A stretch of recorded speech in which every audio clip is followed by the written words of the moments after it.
Some atheists will claim that they may agree there's a creator of the universe, but they may say why it's one, why it's not two or more or three or.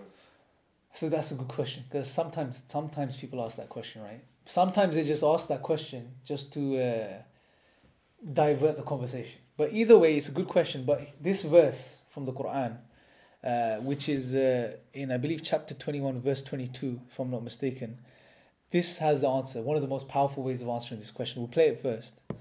لو كان فيهما آلهة إلا الله لفسدتا فسبحان الله رب العرش عما يصفون.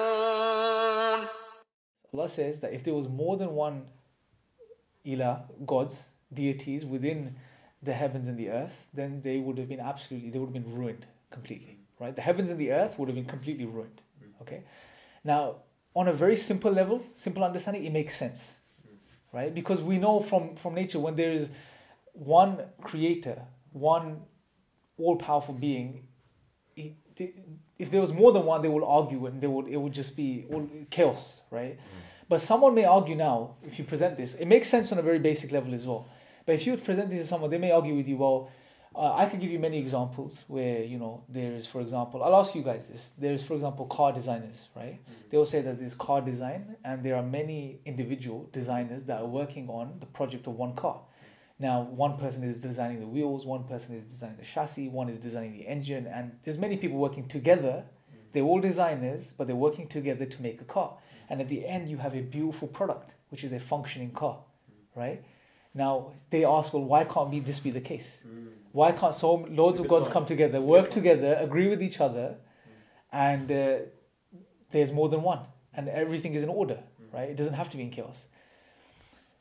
It's flawed when it comes to the understanding of Allah subhanahu wa ta'ala, right? Very, very flawed. I tell you why. Because look, when we speak about Allah subhanahu wa ta'ala, we are talking about not only the all-powerful creator, we're talking about a being who has the ability, who can choose to do whatever he wills. His will is dominating, it's imposing, right? He is the one that imposes himself. Nothing can go against him. Nothing can overpower him, right? He has an imposing will, Allah subhanahu wa ta'ala, right? He's the one that's dominating. He's the one that's all powerful. He does what he wills, okay? Understanding this, it's impossible to have more than one all-powerful creator. I'll tell you why. Because when it comes to the example of the designers, car designers working together, their wills are compromised. They are compromised. They're not all-powerful. They don't have a dominating, imposing will. I'll tell you why. Because look, the guy that's designing the chassis of the car, right? Say he's designed the chassis of the car.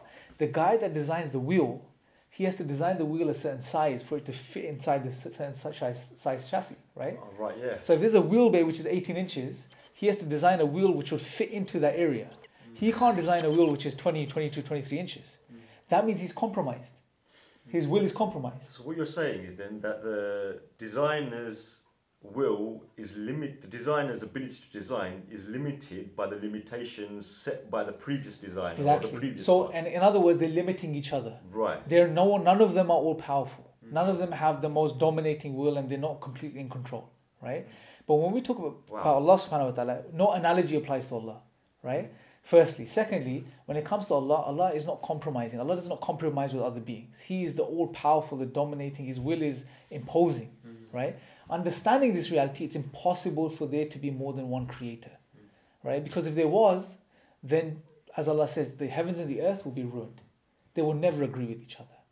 It goes against the whole idea and concept of Allah subhanahu wa ta'ala. So even if there were many gods and they had to collude to create a universe, well, then that's not Allah. It would not be the same as the universe we're in now, because it will be a universe brought about by compromisations. Yeah, but it will be whereas chaos. God is non-compromising. Yes, but at this point what I say is that can't be the case because we are the one that are presenting who Allah is. Yes, exactly. Right? So deal with who we are speaking about. It makes more sense because, again, Occam's razor.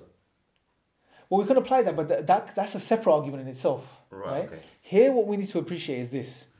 If Allah, as He has told us of Himself, is all-powerful, His will is not compromised by anything or anyone or any being or anything in existence. He is the dominating, He is all-powerful, His will is imposing, He does what He wills. It's impossible for there to be another God because they would never agree with each other. It would never happen, right? So there's two possibilities. Number one, if there was more than one creator, then the heavens and the earth would be ruined, right? At the very least, one morning you'll wake up, the cows will be crossing across the fields. The next morning they'll be flying over the clouds. Yeah. And then one day, Brother Asim will wake up pink in color. The next day he'll be blue. Everything will be chaotic, right? Or there is one all-powerful creator and therefore there is order within existence, right? And that's what we see from this verse. This is what Allah says, that if there was more deities other than Him within the heavens and the earth, it would be ruined. The heavens and the earth would be ruined. So and sometimes what people will try to do, and atheists may try to do, is say, well, maybe God can do this or He's like this, but we're not arguing for that God. We are presenting who God is, right? Deal with this being that we are discussing. This is really who God is. This is Allah. And if this is who Allah is, then it's impossible for there to be any other deity, right? And then obviously Occam's razor is something we'll discuss later. It also makes sense. If Allah is all powerful and He's able to do all things, then there's no need for a second or a third or a fourth. Yeah, precisely. Right? It's pointless, pretty much. So yeah, that's it.